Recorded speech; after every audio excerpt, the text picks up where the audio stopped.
before you can identify any of these errors, and these errors are what generally instructors think are the most serious in student writing, that is writing with fragments, writing with comma splices, and writing with fused or run-on sentences.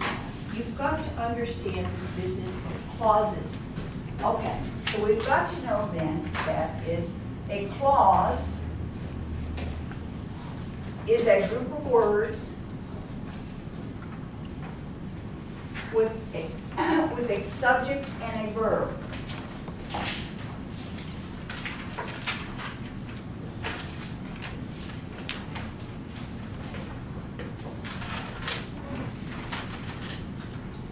A clause is a group of words with a subject and a verb. It has to have someone that's doing something and something that's being done, okay? The clause can be independent, and we know that the word independent means it can stand alone. If someone is independent, they don't need any help, do they? Independent. I can stand by myself. Notice the spelling, ease throughout this. In addition to having the subject and the verb, the independent clause makes a complete thought.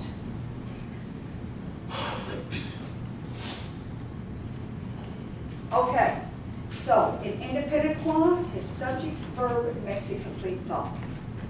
Okay. The other kind of clause is a dependent clause. And that word dependent, if you are dependent, can you stand alone? No, you need help. He is dependent upon his parents for financial help, right? He needs help. Okay, dependent, subject, verb, but no complete thought.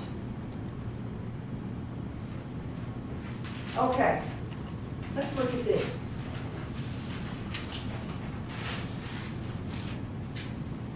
This is a very simple sentence, but I'm using it because I want to add some things to it later on. Cars are very complex. Okay. Cars are very complex. Do I have a subject? What am I talking about? Cars. Okay. I have a verb, which is a linking verb. Do you see it? Are. Comes from the verb be, doesn't it? Most commonly used verb, very irregular, but it's are. It's a linking verb. Okay, so we have cars are very complex, and I think that when I say cars are very complex, that makes a complete thought, doesn't it? It's not the greatest sentence, but it's a sentence. It is an independent clause, isn't it? Because it has a subject and a verb and a complete thought. Independent clause, everybody agree? Now, I'm going to put something in front of it that's going to change it up just a little bit. I'm going to write the word because and change that to lowercase. And now my sentence is going to say, because cars are very complex. And it is a sentence. I mean, if I just start a group of words with a capital letter in it with a period, it automatically is a sentence, right? No, we learned that last week. We've got to look. It's only a sentence if it is an independent clause, which means it has a subject, a verb, and a complete thought. All right, now let's look here. We've got our subject and a verb. I didn't change that, did I? No. But listen to it. Because cars are very complex. Now, I'm missing something. Okay, and isn't it this word that changed everything? It is. And that's called a subordinating conjunction. And that word subordinating, if someone is your subordinate, they're kind of underneath you, aren't they? In power and authority and so on. Okay, subordinate means under, it's dependent. It can't stand alone. So this is what's making it dependent.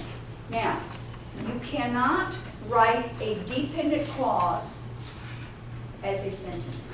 If you do, your instructor is probably not going to like it, and he or she's going to do this. And what kind of an error would we call that? What is that? What is this right here? It's an error.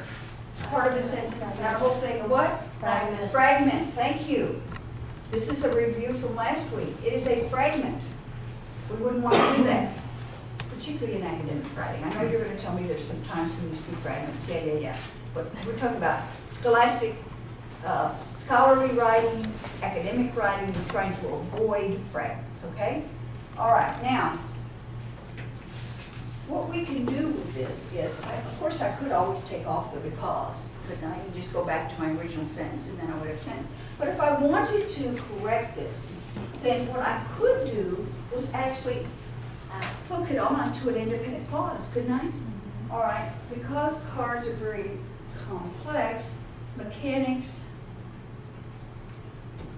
must study hard in order to repair them, or something like that, okay? Don't want to get too confusing here, okay? Now, let's look at this that I have just added onto there, and it is mechanics must study hard in order to repair them. Do I have a subject? Mechanics. And do I have a main verb here? What? Must study.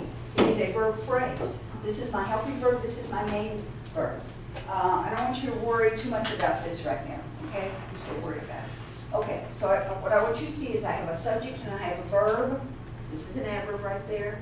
And so this actually is an independent clause, isn't it? Listen to it. Mechanics must study hard in order to repair them. Isn't that a complete thought? All right, so what I've got here, isn't it? Don't I have a dependent clause with an independent clause? Don't I have that? So what I have learned, I think, then is one way to repair or fix fragments is to hook it onto an independent clause. Is that correct? Okay, one way to do that. I then have what is called a complex sentence. This by itself is a simple sentence. It doesn't mean that it's elementary. It just means it has a subject and a verb. But if you have something with dependent clause, independent clause, then you have what is called a complex sentence. And one of the ways in which students make their writing better is to vary the types of sentences they have in their papers, isn't it? If we all have simple sentence, simple sentence, simple sentence, then it does sound elementary, doesn't it? We have to vary them. And so we learn to write with complex sentences and other types of sentences. And that's what we've got up there, is a complex sentence. And then it's fixed, okay? So the whole thing is a complex sentence. Yes, ma'am. It's a complex sentence because it has one dependent clause and one independent clause, okay? Now, you said something about the subordinating. Yeah, this word because is called a subordinating conjunction. And there are a list of them.